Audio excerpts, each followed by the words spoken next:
দেশের পুরনো 4টি বিভাগকে 4টি প্রদেশ করার সুপারিশের কথা ভাবছে জনপ্রশাসন সংস্কার কমিশন। রাষ্ট্রীয় নিরাপত্তা সহ গুরুত্বপূর্ণ বিষয় ছাড়া অন্যান্য বিষয়ের ব্যবস্থাপনা প্রদেশের হাতে দেওয়ার পক্ষে এই কমিশন। এতে কি পরিবর্তন আসবে, কেমনই বা হবে এর রূপরেখা, প্রাদেশিক মর্যাদার জন্য বিবেচনা করা হচ্ছে কোন কোন অঞ্চলকে, বিস্তারিত ইমতিয়াজ আলমের রিপোর্টে। গত বুধবার প্রধান উপদেষ্টা ডক্টর মোহাম্মদ ইউনূসের কাছে সংবিধান, নির্বাচন, পুলিশ ও দুর্নীতি দমন কমিশন সংক্রান্ত সংস্কার কমিশন তাদের প্রতিবেদন জমা দিয়েছে। পূর্ণাঙ্গ প্রতিবেদন জমা না দিলেও ওই অনুষ্ঠানে জনপ্রশাসন সংস্কার কমিশনের প্রধান এবং সদস্যরা উপস্থিত ছিলেন। তারা তাদের সম্ভাব্য কিছু সুপারিশের কথা উপদেষ্টার কাছে তুলে ধরেন। এর মধ্যে 4টি প্রদেশ করার বিষয়টিও রয়েছে বলে সংশ্লিষ্ট সূত্রে জানা গেছে। পরিচয় প্রকাশে অনিচ্ছুক দায়িত্বশীল একটি সূত্র জানায়, জনপ্রশাসন সংস্কার কমিশনের সম্ভাব্য সুপারিশগুলোর মধ্যে অন্যতম হল বিকেন্দ্রীকরণের অংশ হিসেবে 4টি প্রদেশ করা। এই 4 প্রদেশ হল ঢাকা, চট্টগ্রাম, রাজশাহী ও খুলনা। তবে এসব প্রদেশের পরিচালনা কাঠামো কেমন হবে, কাজ কি ধরনের হবে, সেই ভাবনা এখনো জানা যায়নি। কমিশনের একটি সূত্র দেশের একটি প্রথম সারির জাতীয় দৈনিককে বলেছে, বিষয়টি এখনো আলোচনার পর্যায়ে আছে। কমিশনের সুপারিশ এখনো চূড়ান্ত হয়নি। বিষয়টি মূলত সংবিধান সংক্রান্ত বিষয়, তাই কাঠামোর বিষয়ে তাদের পক্ষে এখনই বলা সম্ভব নয়।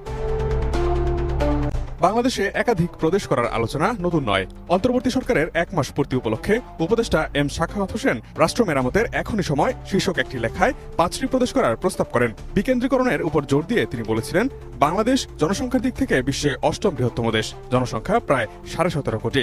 ছোট দেশ হলেও এত বিরাট জনগোষ্ঠীর কাছে সরকারকে নিয়ে যেতে হলে বাংলাদেশকে ন্যূনতম 5টি প্রদেশে ভাগ করে একটি ফেডারেল কাঠামোর রাষ্ট্র করা যেতে পারে। পূর্ব এবং পশ্চিম অঞ্চলে 2টি করে 4টি প্রদেশ এবং বৃহত্তর ঢাকা নিয়ে আরেকটি প্রদেশ করার কথা বলেছিলেন তিনি। মেট্রোপলিটন ঢাকা কেন্দ্রশাসিত থাকবে। কেন্দ্রের হাতে প্রতিরক্ষা, পররাষ্ট্র, সীমান্ত ও সমুদ্র নিরাপত্তা ব্যবস্থাপনা, যোগাযোগ ও বৈদেশিক সাহায্য সহযোগিতার বিষয়গুলো অন্তর্ভুক্ত থাকবে। বাকি বিষয়গুলোতে কেন্দ্রের তত্ত্বাবধান থাকলেও প্রদেশগুলোর নিজস্ব ব্যবস্থাপনা থাকবে।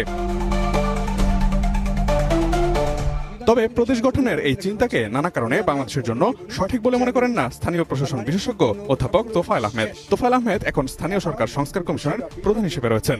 তার মতে, বাংলাদেশ ভৌগোলিকভাবে ছোট একটি দেশ, মানুষ হয়তো বেশি, তবে ভাষাগত, ভৌগোলিক অবস্থা সহ বিভিন্ন ক্ষেত্রে বড় ধরনের কোনো বিভাজন নেই। তাই তিনি মনে করেন, বর্তমানে যেসব বিভাগ আছে এবং স্থানীয় সরকারকে শক্তিশালী করলে, ভালো মতো কাজ করার ক্ষমতা দিলে প্রদেশের ঝামেলায় না গেলেও চলবে। প্রদেশ সমস্যা সমাধানের চেয়ে নতুন করে কিছু সমস্যার সৃষ্টি করবে বলেও মনে করছেন তিনি।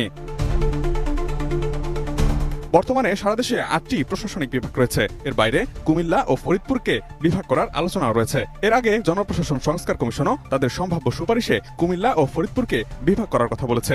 15 জানুয়ারি সংবিধান সংস্কার কমিশনের জমা দেওয়া প্রতিবেদনে যেসব সুপারিশ এসেছে তার মধ্যে স্থানীয় সরকার প্রতিষ্ঠানের স্বায়ত্তশাসনের উপর জোর দেওয়া হয়েছে। এছাড়া সংবিধান সংস্কার কমিশন উচ্চ আদালতের বিকেন্দ্রীকরণ করে দেশের সব বিভাগে হাইকোর্ট বিভাগের সমমর্যাদা সম্পন্ন হাইকোর্টের স্থায়ী আসন চালুর ব্যাপারেও সুপারিশ করেছে। Imtiaz Alam, desk report, ATN news.